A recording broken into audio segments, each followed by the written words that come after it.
Hello everyone, welcome back to my channel. I'm starting a new series on my channel and it's kind of really unoriginal because a lot of people are doing this, but basically I'm going to be making videos about missing people. So obviously today's is about Madeleine McCann because the story interests me so much. I'm going to be making loads of videos about missing people. It's not going to be like my whole channel, but every now and again I'll make a video about a missing case, spread some light onto it. I mean, I have a small audience, hopefully it could help the case, or I don't know if I'm the only person who finds missing cases so interesting to research, in a really weird way though.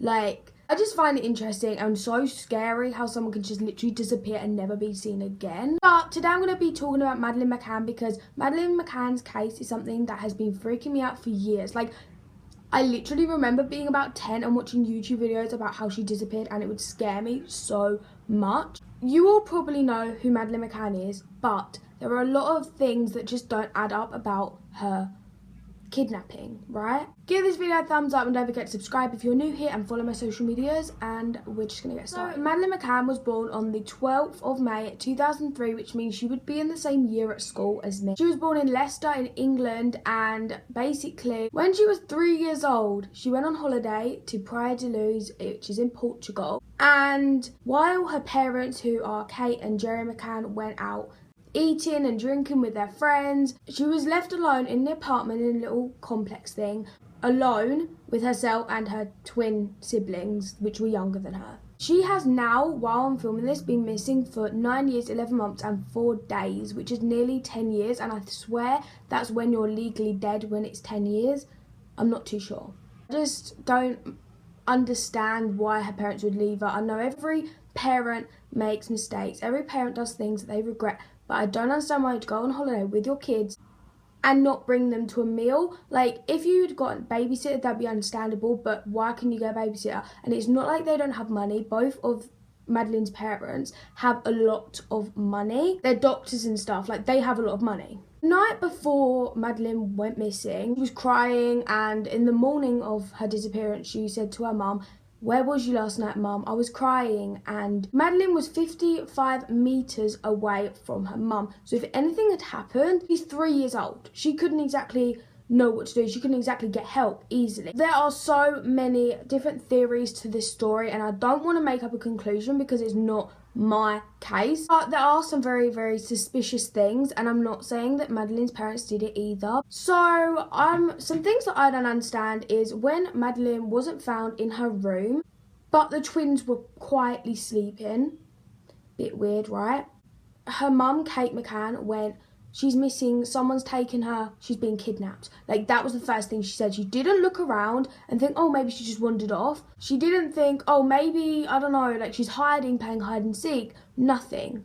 Like the sniffer dogs, you know them sniffer dogs who smell for drugs and human scents and stuff? The sniffer dogs detected human, like, dead body behind the sofa and in their new rent car they rented after Madeleine went missing. So there was this article, I don't know where it is, I think it's like Daily Mirror or something, and basically it shows 50 questions or 100 questions, I'm not too sure, that Kate McCann did not answer during her interview. And these weren't questions that were stuff that you didn't need to say. These were questions like, when you went into the room, what did you hear, what did you smell, what did you touch?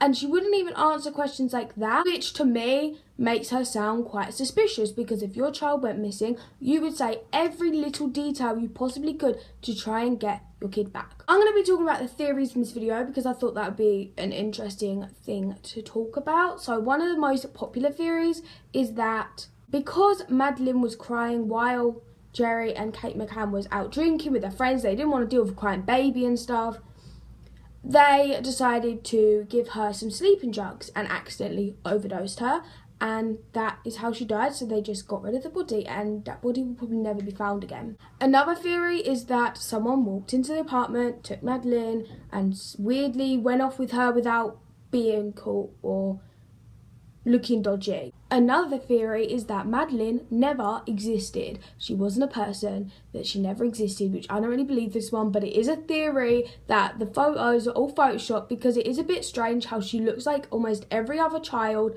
at the time in Britain. Like, I had the haircut too. I was blonde with blue eyes and I had the haircut. Like, it was just a lot of people have been saying that this isn't even true, this girl isn't even real, and this should just be made up. And it is just kind of weird how, like, you would leave all your kids under 3 years old. Like, Madeleine was the oldest out of the children, and that's 3. That's nothing. Like, these were rich people as well. Like, these people were doctors and stuff, and they had a lot of money. Can't they afford a babysitter to look after their children while they go out drinking? That is the point I don't get, because there's so many gaps in this case. And I mean, Kate and Jerry McCann aren't exactly being too cooperative. They're not exactly helping the case by not giving answers to easy questions that they're integrated with. And it has been said a lot that if they was kind of poorer, or if they was from a council estate, that they would have been arrested on suspicion of murder or something, or they would have at least been in prison for child neglect, because that is child neglect. And I'm not saying that they did it, and I'm not saying they have any part in it, but I'm just saying it freaks me out. When I was younger, I used to be like, oh, she'll be found soon. Like, my theory is that she did get kidnapped, and she doesn't even know she's Madeleine McCann, because obviously she's 3 years old when she went missing, only beginning to remember things. And obviously seeing this girl on TV, this Madeleine McCann girl, I mean, she's around the world, she's really a wide news thing. Like, this girl could just be watching all this stuff about Madeleine McCann and not even know it's her, because she's got a new identity, and that is really weird. Like, that is scary, because she could not even know she's Madeleine McCann. Like, you could be Madeleine McCann and you don't even know it.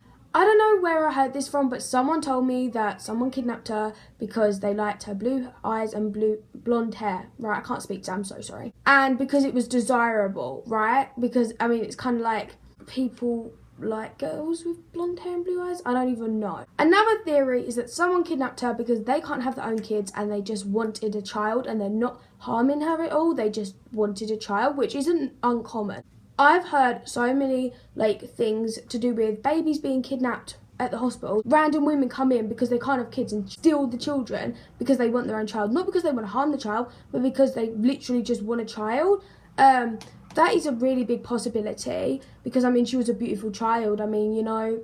But there are a lot of different things. Like, how comes if she had been kidnapped, obviously the 2 twins would have probably woken up or have some kind of memory of it. When they woke up, they'd be like, oh, where's my sister? Or when she's being taken. Do you know what I mean? Like, no 3-year-old's really going to just sit there and get taken. I mean, you'll be crying, you'll be screaming. But maybe the person who took her was actually someone that she knew and was, like, trusted in. Like, she trusted that person. So she didn't think anything of it, and she didn't see them as a threat. Do you see what I mean? There are so many theories, and I'm not saying any of these are true. I'm not saying what actually did happen, because I wasn't there and I can't say anything. But I'll let it down to you. You guys can make your own decisions up. Tell me down below what you think actually happened to her, and comment down below missing people or missing cases that you would like me to talk about next, because I think these are really fun to do, and it spreads awareness and hopefully helps a case. I don't know, I don't have the biggest